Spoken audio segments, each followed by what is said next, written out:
Hello everyone. Welcome to another episode of Export Launch Podcast from India Ratings and Research. I am Sonam Hora, Associate Director, accompanied by Krina Sheth, Analyst from Structured Finance team. In today's episode, we will be discussing the latest structured finance outlook for FY26 published by the analytical team. Before we touch upon the outlook, I would like to brief on the present market trends and performance for the intra-rated transactions. During ongoing FY25, PTC share in overall securitization market continues to increase with increasing participation of private sector banks as an originator and asset management companies as investors. TIUP has remained preferred structure with structural mitigants seen in most of the transactions. Intra-rated transactions performed in line with expectation during FY24 and first half of FY25. Delinquencies have remained stable for secured asset classes, while the average delinquencies in the unsecured asset classes have shown rising trend, though well within stress case assumptions. Collection efficiencies across the assets classes have remained consistent, except for MFI loans, where it has dropped by around 6 to 8% year-on-year basis as of September 2024. With this, Intra expects Indian securitization market to continue to grow in terms of volumes in FY26, mainly driven by non-PSL issuances. The secured asset class is expected to show stable performance in FY26, while the asset class performance of unsecured asset class is expected to factor in rising delinquencies in coming quarters. The rating outlook remains stable as transactions have been well covered by credit enhancements and self-correcting measures. With this background, I would request Krina to discuss about outlook for each of the asset classes which are majorly securitized presently. Thanks, Sonam. So, starting with vehicle loans, which is contributing around 80% in total volume of securitization market, the asset performance for vehicle loans is expected to remain stable in 26, supported by resilient macroeconomic conditions, stable credit availability, and evolving borrower profiles. The cumulative collection efficiencies have also remained over 95% for intra-rated transactions. CV loans and construction equipment loans are likely to witness moderate growth in financial year 26, primarily driven by the ongoing infrastructure and government initiatives.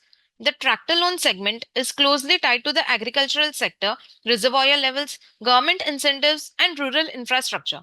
Securitization transactions backed by tractor loans are likely to remain stable, with geographic diversification playing a crucial role in mitigating the risks associated with regional monsoon variability.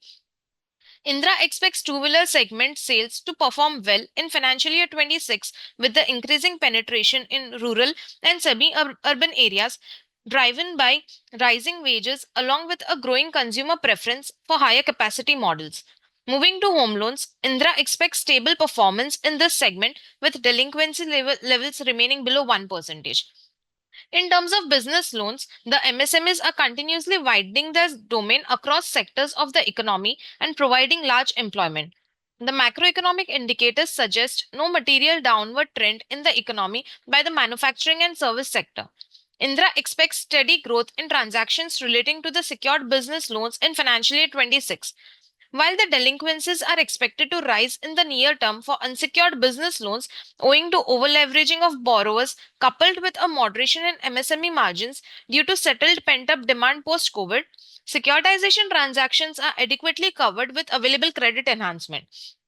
Indra-rated securitization transactions backed by unsecured business loans have shown an inch up in delinquencies, though these are well within the expectations. Sure. Talking about rising delinquencies in unsecured space, can you throw some lights on the outlook for unsecured consumer loans and MFIs? Sure, Sonam. So the delinquencies in the unsecured asset class, including personal loans, have seen a rise compared to previous years. The disbursement growth has sharply declined amid the requisite steps highlighted by the regulators from time to time, including a slowdown in loan growth, rise in funding cost, and tightening of prudential practices. Despite the increase in household debt, consumer confidence index remains strong. The collection efficiency in the unsecured consumer loan pools rated by Indra has remained about 90% on a monthly basis. The agency expects the average performance to continue in financial year 26 for majority of its rated transactions, with delinquencies within 6 to 8%.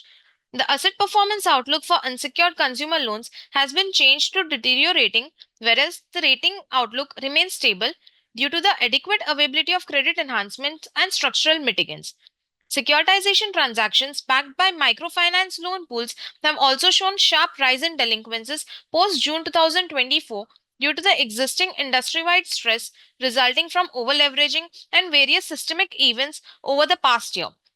The agency thus has changed the asset performance outlook for the MFI asset segment to deteriorating for financial year 26 from neutral. It may be noted that the servicing capabilities as well as the credit profile of the originators and servicer is one of the drivers for rating the securitization transactions, and any deterioration of the same could have an impact on the rating of such transactions. Thanks, Preena.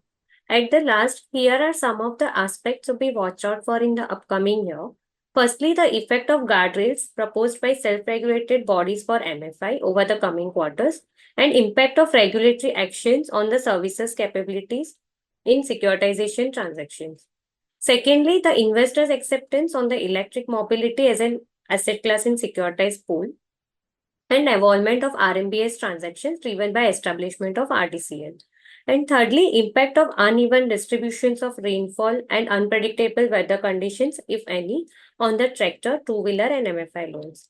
For further insights on the points discussed in our podcast, you can view our report published on www.indiaratings.co.in under Research and Publications tab, and you can also reach out to us in case of any queries.